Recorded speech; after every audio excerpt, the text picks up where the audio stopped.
मित्रांनो, मी नाथभक्त नितीन भाऊ आज पहिल्यांदाच या चॅनलवरती लाईव्ह येऊन नाथांबद्दल, नाथांच्या कार्याबद्दल जी काही माहिती आहे, सत्य आहे, त्यात नाथांचं सामर्थ्य असेल, सत्यता असेल, नाथपंथाची काही माहिती असेल, इतर सवारी, शक्ती, सिद्धी, विद्या ज्या काही गोष्टी आहेत व इतरही देवी दैवतांचे, तर थोडक्यात सांगण्याचा प्रयत्न करावा म्हणून यूट्यूब चॅनलवरती पहिल्यांदाच नव्यानं एक व्हिडिओच्या माध्यमानं तुमच्यासमोर मांडण्याचा प्रयत्न करतोय। सर्वप्रथम सर्व नाथ भक्तांचे आभार मानतो। सर्वांना मानाचा, मोलाचा अलख आदेश आणि व्हिडिओला सुरुवात करतो। वेळ काळ लक्षात घेऊन मी तुमच्यासमोर विषय मांडण्याचा प्रयत्न करतोय। विषय तुम्हाला समजावा असाच असेल हाही प्रयत्न करतोय। तर मित्रांनो, सर्वप्रथम म्हणजे सुरुवात एक शिष्याची, साधकाची किंवा एका व्यक्तीची सवारीने होते। आता सवारी येते, येऊ द्या, काय हरकत नाही। सवारी आली म्हणजे कुठल्या तरी शक्तीनं तुमच्याशी संपर्क केला, तुमच्यावरती कृपा केली। आता संपर्क केला ठीक आहे, कृपा केली कसे म्हणणार, कसे समजावे का शक्तीनं आपल्यावरती कृपाच केलेली आहे। तर सर्वप्रथम जी सवारी, जी शक्ती अंगावरती येते, लहरी येतात, ऊर्जा येते, तिला समजून घ्या। समजून घ्यायचं म्हणजे नेमकं काय? आपण स्वतः तर समजू शकत नाही, तर मग काय करायचं? तर एक योग्य व्यक्ती शोधायचा आहे। पहिल्यांदा तर तिला येऊ द्या, एक 2-3 वेळेस तरी अंगावरती खेळू द्या, येऊ द्या। त्यानंतर व्यक्ती शोधा, व्यक्ती शोधून त्याच्या संपर्कात राहा, संपर्कात जा। व्यक्तीला जाणं, तो काय सांगतोय, कशा पद्धतीने सांगतोय, काय कार्य करतो ते समजून घ्या, जाणून घ्या। आता शक्तीच आहे किंवा पीडा आहे, बाधा आहे, कुठली बाहेर ऊर्जा आहे, हे समजणं, हे बघणं, तुम्ही ज्या भगताच्या, गुरुच्या, त्या व्यक्तीच्या सानिध्यात जाता, निवारण करण्यासाठी ज्या व्यक्तीकडे जाता, त्याचं कार्य आहे, त्याचं काम आहे, तो ते जाणून घेईल, तो ते समजून घेईल। हे सर्व झाल्यानंतर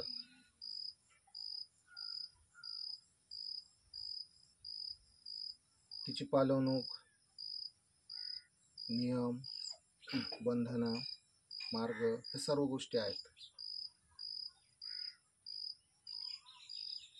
तर सांगायचे थोडक्यात, सवारी जर देवीची असेल, देवताची असेल, देवगणांची असेल, देवीच्या सहयोगिनीची असेल, सर्वात महत्त्वाचं, सवारी येतानाही पण ती व्यवस्थित असावी। ज्यावेळेस सवारी शांत होते, त्यावेळेस अंगामध्ये कुठला त्रास, कुठली पीडा राहू नये, तर ती देवाची, देवीची सवारी समजली जावी, अन्यथा ती बाधा आहे.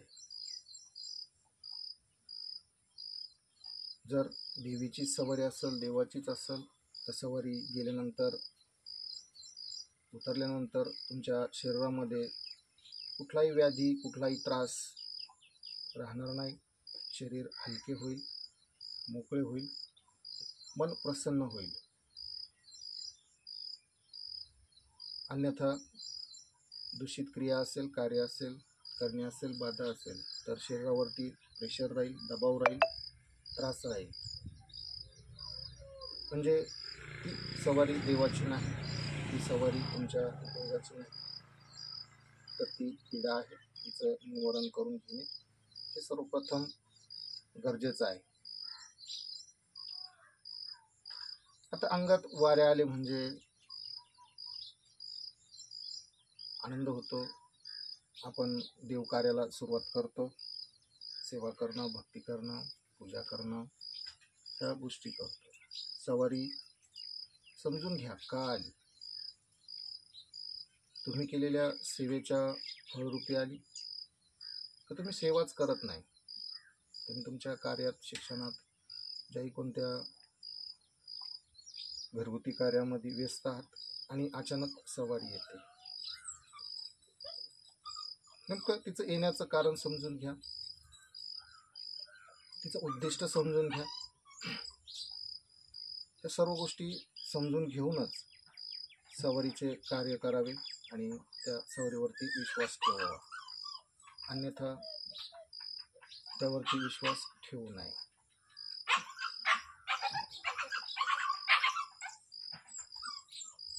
मग ते कसे? सवारी मुख खोलते का की नुसतेच घुमते? जर नुसतीच घुमत असेल, मुख खोलत नसेल, तर मुख खोलण्यासाठी प्रयत्न करावेत. पूर्ण जाणून घ्यावं. आता सवारी येण्यात प्रमुख 2 कारणे आहेत. सवारी पिढेबाधेनं येते, देवकृपेनं पण येते. पूर्वी जन्माचं पुण्य असेल तर पूर्वी जन्माच्या पुण्यानं येते. म्हणजे तुमच्या कुळामध्ये जर कोणी कुळपितृ, आजोबा, पणजोबा, त्याच्या मागे किंवा त्याच्या पुढं कोणी जर गादी चालवत असेल, देवकार्य करत असेल, तर त्याही व्यक्तीची कुलदेवी देवतांची कृपा तुमच्यावरती होऊ शकते. पहिली सवारी येणे म्हणजे अंगात वारे येऊन तो व्यक्ती जोरजोरात अंग हलवत असतो, घुमत असतो, आदळापट करत असतो. सवारी प्रचंड स्वरूपात त्याच्या शरीरावरती आलेली असते. दुसरी म्हणजे त्या व्यक्तीचं फक्त अंग हलतं, तो जोरजोरात घुमत नाही, कुठलाही आदळापट करत नाही, तामझाम करत नाही. तो जागच्या जागीच त्याच्या शरीरात हालचाली होत असतात. शरीरामध्ये कंपन होते, व्हायब्रेशन होते. यात प्रमुख 2 कारणं आहेत.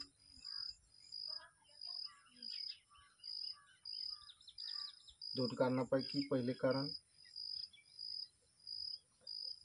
प्रत्यक्ष रूपी सवारी येणं, दुसरे अप्रत्यक्ष रूपी सवारी येणं. आता यावरती मी पुढच्या व्हिडिओमध्ये तुम्हाला सर्व समजून सांगेल. प्रत्यक्ष शक्ती काय आणि अप्रत्यक्ष शक्ती काय. म्हणजे थोडक्यात प्रत्यक्ष सिद्धी म्हटलं जातं, अप्रत्यक्ष सिद्धी म्हटलं जातं.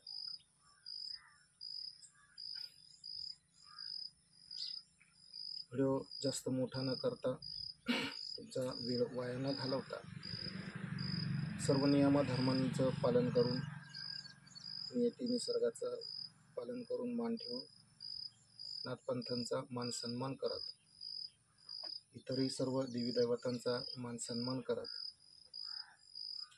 प्रत्येक व्यक्तीचा मान सन्मान करून, व्यक्तिगत बंधनात राहून योग्य ती माहिती देणं, योग्य तेच सांगणं, हेच माझं लक्ष राहील. व्हिडिओ बघून किंवा व्हिडिओ यूट्यूबला टाकून सोशल मीडियावरती प्रचार करून माझ्याकडे गर्दी वाढावी किंवा माझ्याकडे लोक यावी हा माझा कुठलाही उद्देश नाही.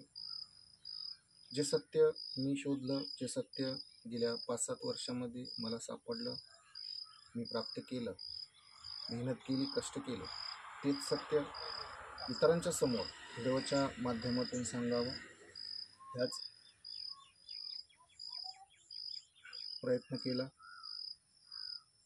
हाच उद्दिष्ट समोर ठेवून हा व्हिडिओ आज बनवला जातो.